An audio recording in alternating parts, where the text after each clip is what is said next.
ভরতপুর ১ নম্বর ব্লকে এসআই নিয়ে বিএলওদের ডেপুটেশন।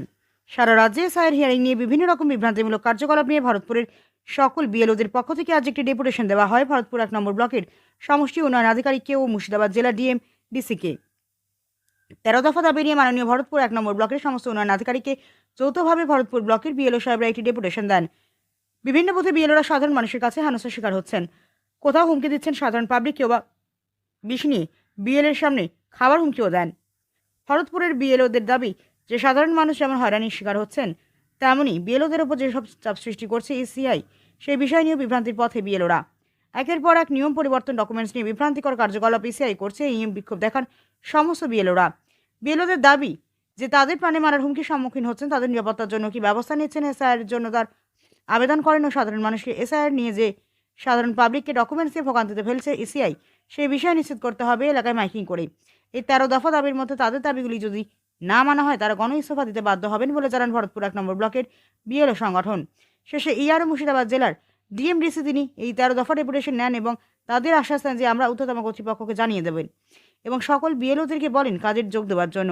তিনি এও জানান সঠিক ডকুমেন্টস যাদের কাছে বা লিগাল যারা ভোটার তাদের এসআইআর থেকে নাম বাদ যাবে না। উপস্থিত ছিলেন আজ ডেপুটেশন নেওয়ার ক্ষেত্রে ভরতপুর ১ সমষ্টি উন্নয়ন আধিকারিক ও মুর্শিদাবাদ জেলা ডিএমডিসি। যে ২০০২ সালে কোনো একটা ব্যক্তির নাম এক্স ছিল, পরবর্তীতে তিনি নামটা পরিবর্তন করে ওয়াই করেছেন, কিন্তু এক্স থেকে যখন তিনি ওয়াই হয়েছিলেন নিশ্চয়ই কোনো একটা ডকুমেন্টসের উপর বেস করে করেছিলেন। এমন হয়নি যে আকাশ থেকে পড়ে একটা ওয়াই হয়ে গেছে, এমনটা ঘটেনি। কিন্তু ইলেকশন কমিশন তাদের নির্দিষ্ট গাইডলাইন মেনে, নির্দিষ্ট প্রসিডিওর মেনে এই কাজগুলো করেছিলেন। নিশ্চয়ই কোনো একটা ডকুমেন্টসের উপর বেস করে করেছিলেন। আশা করি চোখ বন্ধ করে করেননি। তাহলে তখন যদি ডকুমেন্টসের উপর বেশ করে থাকেন, চোখ বন্ধ করে যদি না করে থাকেন, তাহলে আজকে আবার কেন সেই ডকুমেন্টস চাওয়া হবে? এবং সেই ডকুমেন্টস চাইতে গিয়ে আমরা যে বিএলওরা প্রাণের হুমকির মুখে পড়ছি, তার দায়ভার কে নেবে? তবে যেটুকু মানে আমরা এতদিন কাজ করে যেটা বুঝেছি বা ইলেকশন কমিশনের গাইডলাইনে যেটা আছে, একজনও বৈধ ভোটারের নাম বাদ যাবে, এটা আমি ইনশিওর করলাম।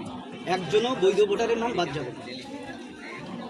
এবার স্যার আপনার নজরে বৈধ ভোটারটা বলুন স্যার। এটা তো বোঝা যাচ্ছে না। ২০০২ স্যার একটা ইলেক্টর আমার কাছে যদি প্রমাণ চান, আমার কাছে আছে এখনো, আমি স্ক্রিনশট করে রেখেছি। তার নাম ছিল ঝন্টু। এআই বলেন বা এমনি ইসিআই যেভাবে জেনারেট করে থাকুক, তার নামটা হয়ে গেছে বন্টু। সে কোন ডকুমেন্ট দিয়ে প্রমাণ করবে আমি বন্টু? এইটা স্যার আমাকে বলুন কিভাবে? তাহলে কি স্যার এটা অবৈধ ভোটার? আপনি একটু আগে বলেন বৈধ ভোটারের নাম বাদ যাবে না, তখন কি এটি কি অবৈধ ভোটার? আপনি বা সাংবাদিক বন্ধুরা যদি চান আমার কাছে, আমি দিতে পারি প্রমাণ, কাছে আমার কাছে আছে। এরকম অনেক হাজার উদাহরণ আছে। এমনও ঘটেছে, স্যার এমনও ঘটেছে, দেখা যাচ্ছে যে ২০০২ সালের যে এপিক নাম্বার ছিল আজকের দিনে সেম এপিক নাম্বার রয়েছে। তাহলে নাম্বার এপিক নাম্বার যখন সেম রয়েছে, নামটা যখন চেঞ্জ হয়েছে, নিশ্চয়ই কোনো ডকুমেন্টসের উপর ভিত্তি করা হয়েছে। তারপর তার এগেনস্টে কেন হিয়ারিং নোটিস ইস্যু হবে? কেন তারা হয়রানির শিকার হয়েছে? আমরা তো দেখে তাকে দেখে যে তার মানে আগের একই আছে, তারটা বাদ দেবো। মানে বাদ যাবে। ২০০২ সালে নাম ছিল, তাদের নো রেকর্ড ফাউন্ড দেখিয়েছিল। সেক্ষেত্রে কারণ নামই বাদ যাবে। সে তো প্রপার ডকুমেন্ট তার কাছে নেই, ভদ্রমহিলা কিন্তু বৃদ্ধা মানুষ। এখন যেটা লজিক্যাল ডিসক্রিমিনেন্সি এখন বর্তমানে যেটা আছে, আমার ১০৪৪ সেটা হচ্ছে আমাদের শুধু ডকুমেন্ট বলতে তার এখন যেটা ফটো, গ্রুপ ফটো, সেটা আর যেটা আমরা অ্যাটেন্ডেন্স দিচ্ছি সেটা দিতে হচ্ছে। আর ২০০২ সালে তার বাবার বা ঠাকুরদাদার সেটা দিলে সেটা আপলোড করলেই হয়ে যায়। ডকুমেন্টস আদার কিছু আর দিতে হচ্ছে। তার মানে এক্ষেত্রে যদি কোনো ডাটা নো ফাউন্ড থাকে, নট ফাউন্ড থাকে, তাহলে তার বাদ যাওয়ার কোনো সম্ভাবনা নেই। তাহলে স্যার আমরা কি এই বিষয়ে এনকোয়ারিটি পাচ্ছি, এই বিষয়ে কি নিশ্চয়তা পাচ্ছি যে যাদের লজিক্যাল ডিসক্রিপেন্সিস রয়েছে তাদের কারোর নাম্বার যাবে না?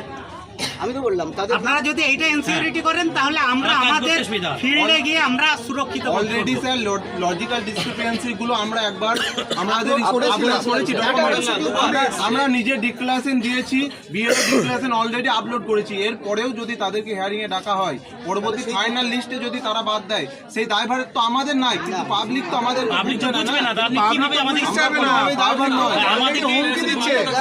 ইলেকশনের যা গাইডলাইন যেটুকু আমরা এনশিওর মানে পেয়েছি তাতে লজিক্যালগুলো বাদ কারোরই যাবে না, ঠিক আছে, এটুকু আমি বলতে পারি।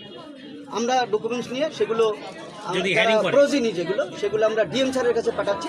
ডিএম স্যার আমাদের কাছে ওটা দেখে ব্যাক করে পাঠালে সেগুলো আমরা ডিসপোজ করি। কিন্তু স্যার আমরা রিসেন্ট যেটা সংবাদ শিরোনামে দেখেছি ফারাক্কা ভিডিও অফিসের ঘটনা, সেখানে স্যার যেখানে উইদিন 100 মিটার্সের মধ্যে পুলিশ প্রোটেকশনের ব্যবস্থা রয়েছে, কিন্তু আমরা বিএলওরা যারা থানা থেকে অন্তত 20 কিলোমিটার 22 কিলোমিটার দূরে কাজ করি, তাদের সুরক্ষার ব্যাপারটা কীরকম নজরে দেখা হচ্ছে?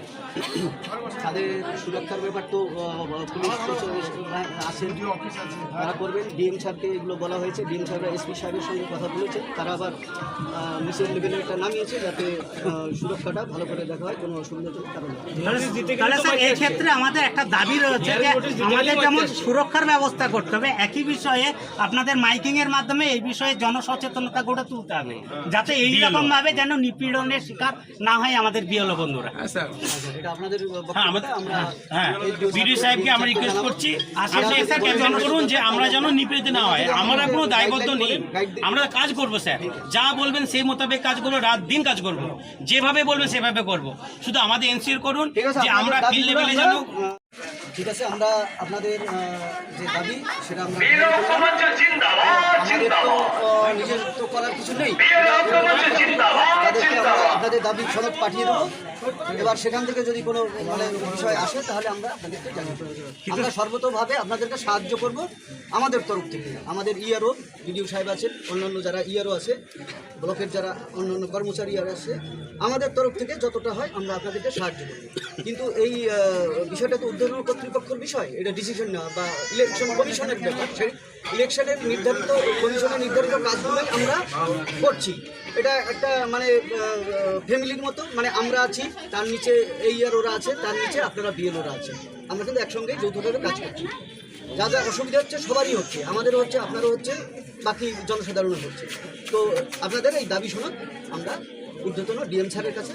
স্যার আমরা কিছু মৌখিক কথা বলতে চাই। শুধুমাত্র দাবি নয়, দাবি নয়, আর কিছু বিষয়টা হচ্ছে স্যার যে আমাদের শুধুমাত্র দাবিগুলো যে আপনারা গ্রহণ করলেন, যে ফরওয়ার্ড করলেন, কিন্তু বাস্তবিক কোনো কার্যকরী হলো না। আমরা ইতিমধ্যে আমাদের 7 জন সহকর্মীকে হারিয়েছি, যাদের মধ্যে 5 জন ইতিমধ্যেই সুইসাইড করে মারা গিয়েছে। আমরা চাই না আমাদের এই মৃত্যুর তালিকা আরও দীর্ঘ থেকে দীর্ঘতর হোক। আমাদের দাবি যদি স্যার পূরণ না হয়, আমরা কোনো অন্যায্য দাবি করছি না, আমরা কোনো অসাংবিধানিক দাবি করছি না। আমাদের স্যার করজোড়ে আপনাদের কাছে আবেদন যে আমাদের দাবিগুলোর মান্যতা দিয়ে হয় কাজটি করুন, আর যদি সেই দাবির মান্যতা দেওয়া সম্ভব না হয় তাহলে আপনাদের কাছে আমাদের স্বনির্বন্ধ অনুরোধ, আমরা আমাদের ইস্তফাপত্র গ্রহণ করুন, আমাদেরকে অব্যাহতি দেন। আমাদেরকে যেদিন থেকে স্যার বিএলও হিসেবে অ্যাপয়েন্ট করা হয়েছে আপনার আন্ডারে, সেই দিন থেকে আপনাদের সঙ্গে আমরা সহযোগিতা করছি, আপনারাও আমাদের সঙ্গে সহযোগিতা করেছেন। কিন্তু তার মানে এই নয় স্যার আমরা বুথ লেভেলে কাজ করি, আজকে যে 2002 এর ইলেক্টর তার নামটাও স্যার বাদ চলে যাবে, তাকে হিয়ারিংয়ে ডাকার ফলে সে ভয়ার্থ হয়ে আছে। আমরা তাদেরকে কোনো লিখিত আশ্বাস দিতে পারছি না।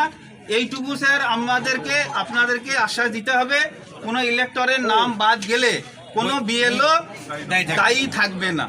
এইটুকু স্যার আমাদেরকে অ্যাসুরেন্স করতে হবে। আমরা আমাদের মূল সমস্যা ভয় যেটা আমাদের আজকের ডেপুটেশনের মূল উদ্দেশ্য, আমি স্যারকে বলি, আমরা ফিল্ড লেভেলে কাজ করি, আমরা একটা সিস্টেমিক যে প্রসেস সবাই আমরা এর সঙ্গে যুক্ত, ইআরও সাহেব, বিডিও সাহেব, বিএলও, আমরা কাজটা ঠিকভাবে সুস্থভাবেই করছি। আগামী দিনে সুস্থভাবে যত কাজ দেবে, কাজের বোঝার জন্য আমরা পিছিয়ে আসছি না। আমাদেরকে কাজ আপনারা রাত দিন করতে বলুন, আরও কাজ বাড়িয়ে দেন, কাজ করব। কাজের জন্য আমাদের টেনশন নেই, আমাদের টেনশন হচ্ছে জনগণের জন্য। জনগণ যদি এই হয়রানির শিকার হয় এবং আলটিমেটলি জনগণ কোনো এক ষড়যন্ত্র বলতে পারেন বা কোনো এক জাদু বলে বলতে পারেন, যদি দেখা গেল ফাইনাল লিস্টের পরে আপনি স্যার ইআরও আপনার পারমিশন ছাড়াই হয়তো এআই কোন লিস্ট থেকে বাদ দিয়ে দিল, তখন কিন্তু স্যার জনগণ উত্তরটা চাইবে আমাদের কাছ থেকে। জনগণ কিন্তু আমরা বিএলও, আমার বিএলও আমার যে বুথ, সেই বুথের যে পাবলিক সে এসে স্যার আপনার কাছে পরে আসবে, আগে আমাকে বলবে। আমি 93 পার্টে বিএলও, আমাকে প্রশ্ন করবে মাস্টার আমার নামটা বাদ গেল কেন? আমি তো কাগজ জমা করেছিলাম, আমি তো বৈধ ভোটার, আমি তো গ্রামেরই ছেলে, আমার বাবার নামটাও আছে। জানেন স্যার এমন হয়েছে একজনের 6টা ছেলে, ধরুন কোনো কারণে 6টা ছেলে বাদ বললো হেয়ারিংয়ে, কোনো কারণে আমি ধরছি কোনো কারণে, কিন্তু তার বাবা যেহেতু বাদ যাচ্ছে না, বাবার নাম 2002 আছে, সেই ছেলেটা কি প্রশ্ন উত্তর করবে বলুন তো? বলে আরে আমার বাবা মাস্টারমশাই আমার বাবার নাম বাদ গেল না, আমি কি করে বাদ গেলাম? তখন কি উত্তর দেবো বলুন? এই উত্তরটা আমাদের কাছে নেই। আর উত্তর না দিতে পারলে পাবলিক কিন্তু আমাদের হ্যারাস করতে পারে, মারতে পারে, মারধর করতে পারে, অনেক জায়গায় করছে। আমাদের কয়েকজন ইতিমধ্যে আমাদের যিনি বিএলও আছেন উনিও হুমকির মুখে পড়েছেন। নোটিশ দিতে যাওয়ার ফলে তাহলে এইটা কি করে উদ্ধার হবে বলুন? সাধারণ মানুষ মারতে আসছে। আমি চাইছি স্যার একটা বুথে 10টা ভোটার নাম বাদ গেলে কিন্তু মারা যেত। স্যার এআর সাহেব কাছে রিকোয়েস্ট, আপনি স্যার প্লিজ আপনি আমাদের আশ্বস্ত করুন যে বৈধ ভোটার বা যারা হেয়ারিং আসছে, যারা লিগাল ভোটার, আমরা আন্ডারটেকিং দিচ্ছি, যারা বিএলওরা তাদের কাছে আন্ডারটেকিং নিন, দিয়ে যারা বৈধ ভোটার তাদের নাম বাদ যাবে না। আপনি মিডিয়ার সামনে আমাদেরকে যদি লিখিত আশ্বস্ত করতেন ভালো হতো। আর আপনি স্যার ইয়ারও আপনি রেজিস্ট্রেশন করবেন, আপনি আমাদেরকে আশ্বস্ত করুন, নাহলে স্যার আমাদের ঘুম হবে না। আমাদেরও সংসার আছে স্যার, ছেলে মেয়ে নিয়ে আমরা সত্যি খুব টেনশন আছি স্যার, আমাদের সারাদিন ঘুম হয় না স্যার। শুধুমাত্র পাবলিক যদি বাদ যায়, পাবলিক তো সে রাগ আমাদের উপর দেবে। আমি স্যার বলছি সত্যি স্যার, আমি 93 পার্টে বিএলও স্যার, বারবার বলছি, পাবলিক আমাকে বলেছে যে মাস্টার নাম বাদ যায় তোমাকে দেখে নেবো। এই দেখে নেওয়াটা ও তো আমাকেই দেখে নেবে, কিন্তু ও তো সত্যিকার আমি জানছি ও অবৈধ ভোটার নয়। 93 পার্টে স্যার আমি বলছি একজন অবৈধ ভোটার নেই স্যার, আমি নিজেই 93 পার্টে বাড়ি স্যার আমার, কিন্তু তা সত্ত্বেও অনেকে বাদ যাওয়ার সম্ভাবনা আছে। আমাদের 2002 এর নাম ছিল না, আনম্যাপ, সেগুলো তো স্যার আমরা আনম্যাপ করেছি স্যার, আমাদের তার জন্য বলতে হয়নি, আমাদের যেরকম আমাদের সন্দেহজনক মনে হয়েছে স্যার, আমি যেমন এটা স্যার আমাদের সবাইকে আমরা বলেছি, আমরা সেভাবে করছি। অনেকে সাপোর্টিং ডকুমেন্টস যেগুলো আপনারা চাইছেন, সাপোর্টিং ডকুমেন্টস কিন্তু স্যার অনেকের মাধ্যমিক নেই, অ্যাডমিট নেই, তাহলে সেগুলো সেক্ষেত্রে কি করবে না? অ্যাডমিট আছে, অত পরীক্ষায় পাস করেনি, কিন্তু অ্যাডমিট আছে, সেই ক্ষেত্রে কেন বোর্ড সার্টিফিকেট চাওয়া হচ্ছে? ডকুমেন্ট আছে, অন্যান্য আদার ডকুমেন্ট, সেগুলো আমরা নিই। যেমন স্যার যা আছে তার 2002 সালের তার বাবার বা ঠাকুরদাদার যদি কোনো এসআইআর ইয়ে থাকে, ইলেকট্রাল রোল থাকে, সেটা আমরা নিচ্ছি, তার আধার নিব। সাহেব একটা নির্দেশ এসেছিল বিএলওদের বাড়ি বাড়ি গিয়ে ডকুমেন্টস আপলোড করার, অলরেডি অনেকেই ডকুমেন্টস দিয়ে দিয়েছে এবং আপলোডও হয়েছে, তারপরে অনলাইনে দেখা যাচ্ছে যে তাদের হিয়ারিংয়ে ডাকা হচ্ছে, এটা কেন? এটা তো কমিশনের বিষয়, কমিশন ওখান থেকে করছে, কেন করছে? তাহলে বিএলওদের কি যেটা আপলোড করা হচ্ছে, এটা কি বিএলওদের ফলস পাঠানো হচ্ছে? স্যার এই মুহূর্তে যারা ক্রস ভেরিফিকেশন করা হচ্ছে যে ওনারা যেটা দিয়েছেন আবার আমরা যেটা পাচ্ছি একই ডকুমেন্টস কিনা, এই জন্য এটা করা। যারা পরিযায়ী শ্রমিক, যারা এখন মানে রাজ্যের বাইরে আছে, দেশের বাইরে আছে, তাদের কি মানে তাদের ক্ষেত্রে কিভাবে আপনারা দেখছেন? তাদের নিয়ারেস্ট আত্মীয় হলে পরে তারা যদি একটা অথরাইজেশন দেয় বা না দিলেও আমরা নিচ্ছি, নিকট আত্মীয় মানে তার ওয়াইফ বা মা বাবা কেউ হলে আমরা সেটা। সব থেকে বিপদে পড়ছেন মহিলারা, যাদের এডুকেশনাল সার্টিফিকেট অনেকের নেই, অনেকের বিয়ের রেজিস্ট্রেশন সার্টিফিকেট নেই, সেটা বৈধ না, সেই ব্যাপারে তাদের জন্য কি করছেন?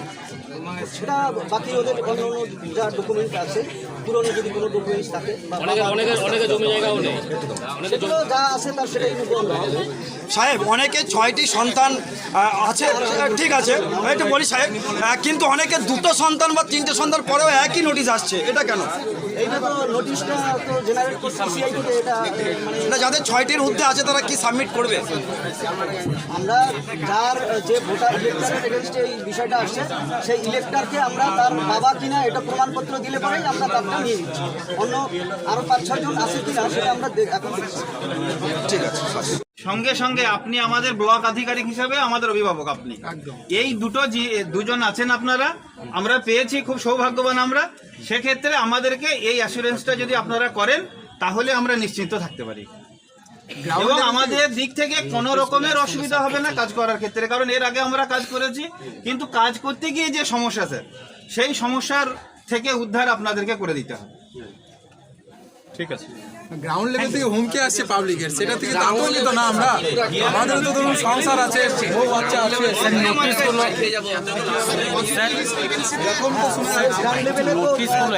তো কিছু সমস্যার মূলে হচ্ছে নির্বাচন কমিশনের যে এআই আমরা বুঝি এআই মানে হচ্ছে আর্টিফিশিয়াল ইন্টেলিজেন্স, কিন্তু আমার ধারণা এআই মানে হচ্ছে আর্টিফিশিয়াল ইডিয়ট। সেই আর্টিফিশিয়াল ইডিয়ট বিএলও সাধারণ মানুষ সকলকে ইডিয়ট বানিয়ে দিয়েছে।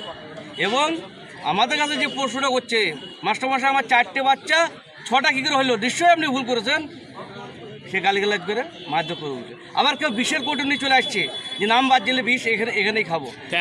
এতদিন পর কেন আপনাদের ডিপোর্টেশন? তো প্রথম আমরা তো সংঘবদ্ধ হয়েছি, একদিন তো সংঘবদ্ধ হতে পারিনি। আমাদের এইটা চেষ্টাটা চলছে অনেক দিন ধরেই, আমরা আজকে সফল হলাম।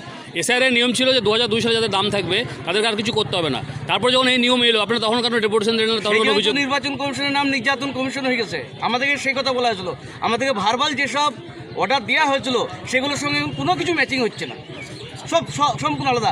আমি বহুবার দাবি করেছি যে লিখিত অর্ডার দেওয়া হোক। যেমন আমি বলেছি মেয়েরা লিঙ্কেজ করতে পারবে না, কি ডকুমেন্ট চাবো, কোনো জবাব নাই। আমি জবাব তাহলে ওটাকে কী বলে, ওই ম্যারেজ সার্টিফিকেট কাবিলনামা নিয়ে নেবেন, নাহলে প্যান কার্ড নিয়ে নেবেন। এখন বলছে ওগুলো চলবে না। আমাদের লিখিত নির্দেশ না নির্বাচন কমিশন না আমাদের এইখানে আমরা লিখিত নির্দেশ কিছু পাই না। যা কিছু পাই মাঝরাতে অর্ডার পাই কিংবা ভোরবেলায় অর্ডার পাই, অ্যাপ আপলোড করে নতুন নতুন জিনিস পাই, সব হোয়াটসঅ্যাপে, যার কোনো মেমো নাম্বার নাই, কিছু নাই, শুধু ফরওয়ার্ড রেট। এই ইলেকশন কমিশন এটা বলেছে, ফরওয়ার্ড করে দেওয়া হচ্ছে, বাস। কি নাম আপনার? আমার নাম খন্দকার সাইজুল আরফিন, 57 পাটের বিঘা।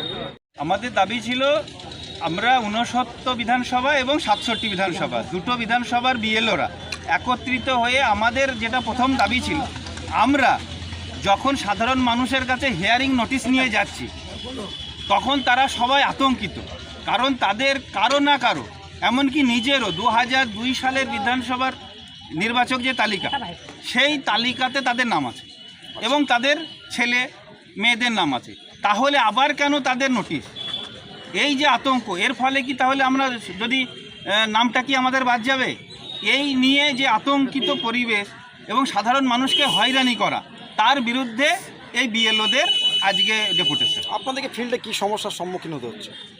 প্রথমেই বললাম যে আমরা যেদিন থেকে এসআইআর শুরু হয়েছে 27শে অক্টোবর, এবং আমরা 3 তারিখ থেকে এনুমারেশন ফর্ম বিলি করছি। এনুমারেশন ফর্ম দিয়েছি, তারা সুন্দরভাবে নিয়েছে, সুন্দরভাবে ডকুমেন্ট দিয়েছে। ইসিআই এর তখন গাইডলাইন ছিল কোনো ডকুমেন্টস নেওয়া যাবে না। এখন আবার সেই নির্বাচকের কাছে গিয়ে আমাদেরকে বলতে হচ্ছে যে আপনার লজিক্যালি ডিসক্রিপেন্সিস এসছে। সে একটা ডকুমেন্ট দিল, আমরা বিএলওরা সকলে মিলে আন্ডারটেকিং লেটার দিয়ে বলে দিলাম একই ব্যক্তি, এসকে শেখ আর এসিকে এই শেখ। আবার কিছু ক্ষেত্রে দেখা গেছে যে সম্পূর্ণ আলাদা নাম এআই দ্বারা জেনারেট করা হয়েছে। তার দায় কি আমরা বিএলওরা নেব না সাধারণ মানুষ নেবে? এর বিরুদ্ধে আমাদের প্রতিবাদ, তাই গণডেপুটেশন। আজকে যে ডেপুটেশন দিলেন এতে তো অনেক সাধারণ মানুষ হয়রানি বেশি লয়, মানে ছোট করে মাছ। প্রথমে আমি বলি, আমাদের যেহেতু এর আগে সার্ভ হয়ে গেছে হিয়ারিং নোটিশ, তার জন্য তারা চলে এসছে। আমরা যে কটা পার্টে শুধুমাত্র হিয়ারিং চলছিল তাদের কাছে আমরা আধা ঘন্টা করে সময় চেয়ে নিয়েছিলাম সাধারণ জনগণের কাছে, তার জন্য ক্ষমা প্রার্থী। এবং তারপরে আমাদের যখন ডেপুটেশন শেষ হয়ে গেছে তারপরে আবার বিএলওরা নিজের কাজে যোগ দিয়েছে এবং হিয়ারিং চলছে যাতে সাধারণ জনগণের কোনো অসুবিধা না হয়। কি নাম আপনার? আমার নাম আব্দুল হামিদ, কোন পার্টি? 61 পার্টের বিএলও এবং শিক্ষক। ঠিক আছে। বিএলও ঐক্যমঞ্চ একটি অরাজনৈতিক সংগঠন, যে সংগঠন শুধুমাত্র বিএলও নয়, সাধারণ মানুষদের যে ন্যায্য দাবি, সাংবিধানিক অধিকার, সেই অধিকারকে সুপ্রতিষ্ঠিত করার জন্য লড়াই করছে এবং তাদের কিছু দাবি ছিল, সেই দাবিসমূহ নিয়েই আমরা এখানে উপস্থিত হয়েছি। কী কী দাবি ছিল আপনাদের? আমাদের দাবি ছিল যে হিয়ারিংয়ের নামে সাধারণ মানুষকে হয়রানি করা চলবে না। নির্দিষ্ট গাইডলাইন ছাড়া কোনো কাজ আমরা ভার্বাল ইনস্ট্রাকশন বা হোয়াটসঅ্যাপ নির্দেশের মাধ্যমে করব না। কোনো নির্বাচকের নাম বাদ গেলে বিএলওদের দায়ী কোনো রকমভাবেই করা চলবে না। 2002 সালের যে বাংলা নির্বাচন তালিকা ইংরেজিতে রূপান্তর করে সাধারণ মানুষ ও বিএলওদেরকে কেন তার দায়ভার নিতে হবে? কমিশন নির্ধারিত তথ্য ও বিএলও আন্ডারটেকিং লেটার দেওয়ার সত্ত্বেও হিয়ারিং হচ্ছে কেন? এই বিষয়ে আমরা ইলেকশন কমিশন অফ ইন্ডিয়ার কাছ থেকে জবাব দাবি করছি। আচ্ছা দাদা, এই যে দাবিগুলো বললেন একগুচ্ছ দাবি, আরও দাবি আছে নিশ্চয়ই আপনাদের, তো আপনাদের ফিল্ডে কাজ করতে কীরকম সমস্যার সম্মুখীন হতে হচ্ছে? প্রথমেই যে জিনিসটা সমস্যা হচ্ছে যে মানুষ আতঙ্কগ্রস্ত। শুধুমাত্র মানুষ আতঙ্কগ্রস্ত নয়, আমাদের বিএলও বন্ধুরাও আতঙ্কগ্রস্ত। ইতিমধ্যে আমরা আমাদের 7 জন বিএলও বন্ধুকে হারিয়েছি, তার মধ্যে 5 জন আত্মহত্যা করেছে এবং 2 জন এই মানসিক অত্যাচারের চাপে তারাও মারা গিয়েছে। এবং এর বাইরে প্রায় প্রত্যেক দিন দেখছি কোনো না কোনো সাধারণ মানুষ হয় আত্মহত্যা করছে, না হলে এসআইআরের চাপে সে মারা যাচ্ছে। সব থেকে ভয়ার্থ ব্যাপার যেটা, আপনাদেরকে কি আশ্বস্ত করলেন? আমাদেরকে আশ্বস্ত করলেন ইআরও স্যার, আমাদের যে টোটাল 13 দফা দাবি ছিল সেই 13 দফা দাবিকে তিনি মান্যতা দিয়েছেন। কারণ আমাদের কোনো দাবি অসাংবিধানিক ছিল না, সমস্ত সাংবিধানিক দাবি তারা মেনে নিয়ে আমাদের যে ঊর্ধ্বতন কর্তৃপক্ষ সেখানে পাঠিয়ে দেবেন। এবং এনারা এটাও নিশ্চয়তা দিয়েছেন যে যতগুলো এলডি রয়েছে, অর্থাৎ লজিক্যাল ডিসক্রিপেন্সিজের হিয়ারিং নোটিশ ইস্যু হয়েছে, তাদের কারোরই নাম বাদ যাবে না। তাহলে আপনারা আগামী কাল থেকে আবার কাজে যুক্ত হচ্ছেন? হ্যাঁ, আমাদের যদি সুরক্ষার দিকটা সুনিশ্চিত করা হয় এবং জনসচেতনতা গড়ে তোলা হয়, অর্থাৎ প্রচারের মাধ্যমে বা মাইকিংয়ের মাধ্যমে জনগণকে এই বিষয়ে সচেতন করা হয়, মানুষ যাতে প্যানিক স্ট্রাইকে না হয়ে কোনো বিএলও বন্ধুর ওপর আক্রমণ না করে, এই বিষয়ে যদি সচেতনতা যে আয়োজন মাইকিং সেটা যদি করা হয়, তাহলে আমরা সেই সুরক্ষার জায়গা পেলে নিশ্চয়ই বিএলও বন্ধুরা আগামীকাল থেকে কাজ করব। আপনার নাম কি? আমার নাম আজিজুল শেখ, 7 নম্বর পার্টের বিএলও। ঠিক আছে।